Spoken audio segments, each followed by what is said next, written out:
Yo, what's going on, guys? This is SLC. Welcome back to the YouTube channel. I haven't posted a video in a fat minute because I've been studying for school. So I took this time to take a break from my studies, and on my YouTube channel, you guys know a lot of my content is about self-improvement. So we're gonna read a section. This is page 72 of Think and Grow Rich. So let's just take this time to, everyone, my audience, everyone just chill out, take a couple breathers.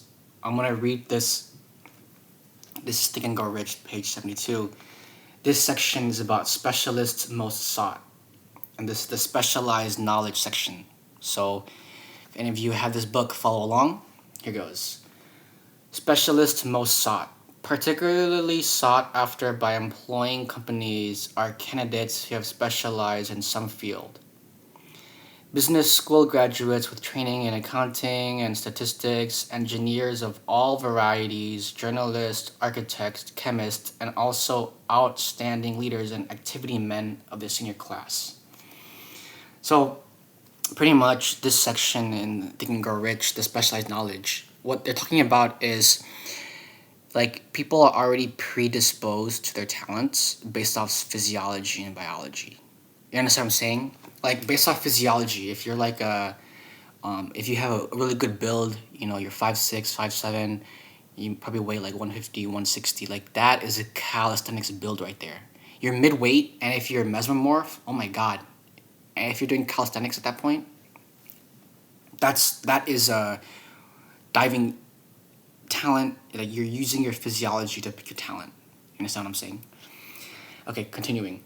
The man who has been active on the campus, whose personality is such that he gets along with all kinds of people, and who has done an adequate job with his studies, has a most decided edge over the strictly academic student. See, this is why it's alright, even though right now with university and my grades, every entrepreneur that's majorly successful, not to say that if you're an entrepreneur at all A's, that's just gonna help you be more successful because you have the knowledge. But what this book is saying is, in the difference of most entrepreneurs that didn't have all straight A's, is because they tapped into knowledge that wasn't strictly strict. So it's has a most decided edge. It's not to say that you're better, quote unquote, but you have a hunger, an edge, because you didn't rely on that strict good grade system to verify your emotions, if that makes sense. Continuing on. Some of these, because of their all-around qualifications, have received several offers of positions, a few of them as many as 6. In departing from the conception that the straight A student, who was invariably the one to get the choice of the better jobs, said names said that most companies look not only to academic records, but to activity records and personalities of the student.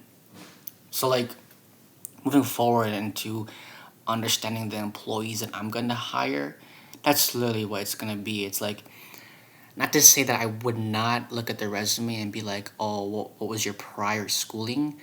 But for me, it's going to be made based off of your integrity.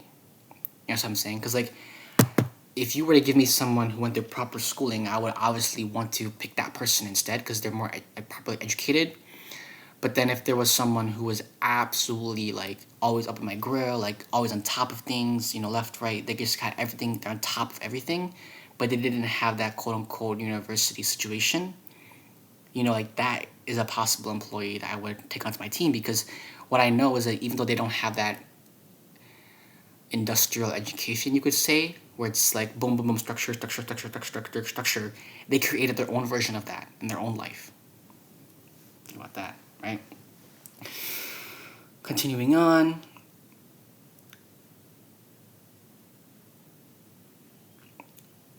One of the largest industrial companies, the leader in its field in writing to said name concerning prospective seniors at the college, said, "We are interested primarily in finding men who can make exceptional progress in management work. For this reason, we emphasize qualities of character, intelligence, and personality far more than specific educational background." I don't really agree with that. I don't agree with that at all. Let me read that again and I'll explain to you guys why I don't agree with it. Alright? We are interested primarily in finding men who can make exceptional progress in management work. For this reason, we emphasize qualities of character, intelligence, and personality far more than specific educational background. What the frick? Yo, who wrote this book? Napoleon Hill? What are you, like, on bot status right now?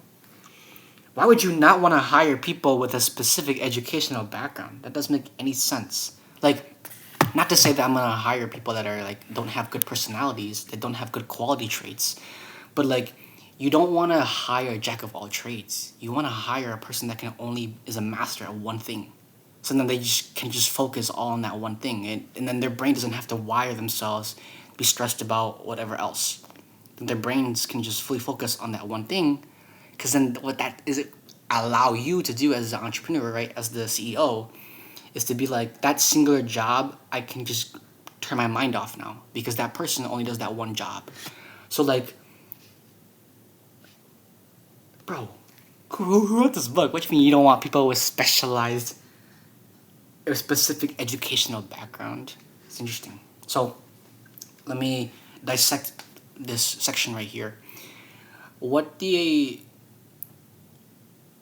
author of this Think and Grow Rich book is talking about is when you're going through and accomplishing task, you want to do things that are within continuum with your physiology. You understand what I'm saying? So it's like the saying where it's talent doesn't beat hard work. You got to say like hard work beats talent when talent hardly works. You understand what I'm saying? So with that being said, you need to go with the physiology, allow your physiology to choose your career. Then once you allow your physiology to choose your career, that's when you work really, really hard. You understand what I'm saying? And it's one of those things where it's like, well, why would you work really, really hard? Well, because you're good at it. And think about it. If you're really, really good at it, and you work really, really, really hard at it, and it's your career, it becomes easy. So then at that point, what you do is you're just moving into your vibrational frequencies of yourself. Like your physiology chooses your career, then you go all into your career, then your career makes you, and then you create yourself. You understand what I'm saying? So it's like, well, your career doesn't make you, you make your career. Wait, your career does make you though. Because if you view the career as a it's a vector of exchange. Whoa. Because what you actually want to do is your career, right? But you actually doing it was just based off of the appreciation and love of that action because it's in your physiology, right? So back to the calisthenics example where it's in my physiology, right? Like calisthenics is my career, right? Like rapping is my career. The physiology chooses your career, and then your career makes you. It's not you make your career makes you. You understand what I'm saying? So it's like allowing your physiology and then allowing your vibrational frequencies of your higher version of yourself to take over. You understand what I'm saying? So it's not to work really, really hard to get to your vibrational frequencies, to your higher version of yourself. It's not to work really, really hard to get to that point. What it is to allow your higher version of yourself, to allow the higher vibrational frequency versions of yourself to infiltrate who you are right now. Does that make sense? So, if we were to veer off at the topic of the book from earlier and move and kind of shift the conversation to moving into your vibrational frequencies of the higher version of yourself. I said it and it makes sense, but I'm gonna say it again for it's What was I saying? What was I saying? What was I saying? I gotta rewind the tape and hear back what I was saying. What was I saying? It's not to work hard to get to your vibrational higher frequencies version of yourself. Yeah, you don't work hard to get to the vibrational higher frequencies of yourself. What it is, it's hard work to allow the higher vibrational frequency version of yourself to infiltrate who you are right now. That's what I was trying to say. There we go. Okay. It's not to work hard to become, it's not to work hard to get to the higher vibrational frequency versions of yourself. It's to, okay. It's not to work hard to get to the higher vibrational frequency versions of yourself. It's hard work to allow your high vibrational frequency version of yourself to infiltrate who you are right now. Let me explain. Who you are right now is not who you are. Because you're not you. You are the vibrational higher frequency version of yourself. And it's hard work to accept that. Why? Because the higher vibrational frequency version of yourself is not you. The higher vibrational frequency version of yourself is just regurgitated cells from the past that you are reliving. So it's not actually you, it's just revamped cells from the past. That's why you have these memories that aren't yours. You have these new, you have these random memories that aren't yours. That's from the past life. That's from the future life. That's from multiple lives intertwined, right? And so, why I say it's hard work to allow that version of yourself to infiltrate who you are right now is because it's mass discomfort. You are you. And then you're letting a foreign version of yourself infiltrate who you are right now. But you have to go through this process because on the other side of it, 5 years later from wherever you are right now, that higher vibrational frequency version of yourself, because you congealed with it and you allow them to infiltrate who you were back then, what happens is you have two versions of yourself now. You have the version of yourself younger before the higher vibrational frequencies, and then you have the version of yourself after, where you are now at your higher vibrational frequencies. The reason why both these are important and you have both of them in your body is because when you are listening to the higher vibrational frequency version of yourself, you can look at your high vibrational frequency version of yourself from the perspective of your older version of yourself, with your mindset of the higher version of yourself. The reason why this works is because then you look at yourself where you are right now with the mindset of who you were before. So then you're able to see things from the beginner perspective again. However, you are still in your higher vibrational frequency self. And this gives you so much leverage over knowledge because in order to learn faster is to have the mindset of a beginner. However, because you are at the high vibrational frequency version of yourself and you allowed that version of yourself to infiltrate who you are right now, then what happens is as you move through space, you're allowing the synapses in your brain to work in continuum, back and forth, forward and back and forth, forward and back. And the actual internal emotions in the body itself, has not changed. What has changed though is the synapses and how you view what is the world outside of this mind. You understand what I'm saying? And so by allowing both versions of yourself to work together, you get like this Dr. Hulk sort of situation, right? Where you are able to look at your life from a beginner perspective. However, you're able to also look at a life with the higher version of yourself. And what this gives you is mass leverage because you're able to learn everything super, super fast. And you're able to absorb information extremely fast, right? And so, because of this entrepreneurial journey and because of people that are going to watch this video, what you guys have to understand is that on this journey, at each and every level, I've said this so many times, at each and every level, what you're doing, guys, is you're not adding. You're not whatever. It's a innuendo. It's a metamorphosis, right? And if you think about how metamorphoses work, the butterfly goes in the cocoon and then they leave the cocoon behind. That's what needs to happen with humans is, for humans, as you grow up, humans are very materialistic. But then the millionaires and billionaires and now trillionaires that are realizing, wait, it's actually the opposite. By repelling and not seeking out materialism, that's when the materialistic wealth actually manifests. It doesn't make any sense at all, but this is how reversed this realm is. The more you seek out mental and spiritual wealth, the more that the physical wealth will manifest. And the opposite is true. If you are manifesting more physical wealth, then the spiritual and then the mental wealth is actually deteriorating.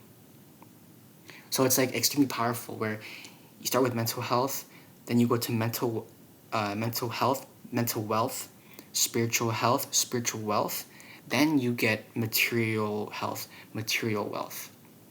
Versus if you had material health, material wealth first, then you actually drop and decrease in your emotional and spiritual sufficiency. So you have to be very, very cognizant of how you're getting your bread. You need to be very cognizant of how you're getting your bag. You need to be very cognizant of how you're getting this paper. Because within this physical realm, we only have one chance, right? So if that's the case, you need to move through space with that intentionality of, if I'm going to be making money and paper, it needs to be moving at that frequency, which within this singular life makes sense for me. Okay? Now, by having your spiritual and mental health be in check, what ends up happening is you have all these quote-unquote materialistical things that are part of the mental and spiritual wealth, but it doesn't affect you. It literally has zero effect over you. Like for me, $1 million, nothing. That's chump change, right? And that is because of my mental and spiritual wealth. What I realize is that there's no price cap on my kids. What I realize is that there's no price cap on the people that I care about. What I realize is that there's no price cap on that. What I realize is that there's no price cap on humanity. There's no price cap on human experiences where you talk to people and you guys connect. There's no price cap on that, right? So that emotional and mental health, emotional and spiritual wealth, that then once the physical wealth manifests into itself, right? I meet a bunch of people. I'm selling a bunch of records. I'm the best rapper in the world. I'm doing a bunch of performances, doing a bunch of venues, whatever. Da da da da. And it feels like nothing because I started from within and then I moved externally. You guys need to realize that the richer you are on the inside, the richer you will be on the outside. You see what I'm saying? Why is that? The poorest people not necessarily are poor on the outside. I know they're like, you can have a successful business but be miserable, and then in actuality the whole entire infrastructure, you think, oh, if I like, you're on this balance beam, you think if I make a mistake the whole infrastructure will die. Let it. You need to like as an entrepreneur, as a leader, right? People that are following my content, you guys are leaders. If you're in a situation, you're at a road and there's a block and you're like, damn, like I own this big business, it's just that I'm not passionate about anymore, every day I'm walking out on eggshells or whatever, absolute obliterate it. Just do it. Okay, like let's say you have this business, right, and there's a lot of infrastructure. What you would rather do is obliterate that infrastructure, rebuild it up for 6 months to a couple years, and then have it be the way that it's actually within tune of who you are. Then the next 5 years be miserable and always be walking in eggshells. Every day you're miserable, and then you end up committing suicide 5 years later. Like we don't want that. And on top of that, if you were to obliterate everything and then restart on something that you actually enjoy, like a business venture that you actually enjoy. Take, for example, let's say there's a content creator on YouTube. They did content for a while, but then they didn't like it, and then they wanted to go into real estate. But then they were like, oh, the content is making me money anyways, but then I don't want to do that anymore. what that person could do is hard pivot all their content to just real estate content. But they don't want to do content anymore. They're tired of content, and they would just stop doing content and then go do real estate. But the thing is, all of their accolades and past knowledge of content makes them doing real estate easier. Oh, taking pictures of the property. I've done that. It's easier for my clients, right? But because that person did that, now they're able to vibrationally move through space better. They just feel better that they obliterated their content business and they focus on their real estate business. You understand what I'm saying? Like, we're gonna die anyways. We have one life. These are these roots. You might as well. You have kids, you have a family, you have a wife, you have a house, you have all this other stuff. But life is hard. That's the point. Life is hard. That is the point. You're not supposed to, okay, I'm at this point, but now let me just keep going down this rabbit hole and getting more and more sick, getting more and more unhappy. Like, let me continue doing this content venture, but I don't really like it. Versus obliterate everything, let me full-blown go all my efforts into real estate. And because now that I'm starting over, I can start over from experience. Think about what the objective is. The objective is to put food on the plates for my wife. The objective is to put food on the plates for my kids. The objective is to have clothes on the backs of my family. The objective is to have a house. That's the objective, right? So now that you left behind the content and that you fully committed into real estate, that objective now is just laser focused. You're able to move with way more vibrational, directional frequencies. Let me give you guys another example, okay? Let's say there's someone that started doing like a management for artists. So like, let's say there was like, a university like with a bunch of campus artists, okay? And these 20-year-olds are getting out of college and they need a sponsorship, like an agency. So then this person creates a management where they have like 10 people coming in to create art for this industry, right? But then there's one individual in that industry who appreciates it, but they want to move their focus into selling my art to then becoming a manager of selling art, right?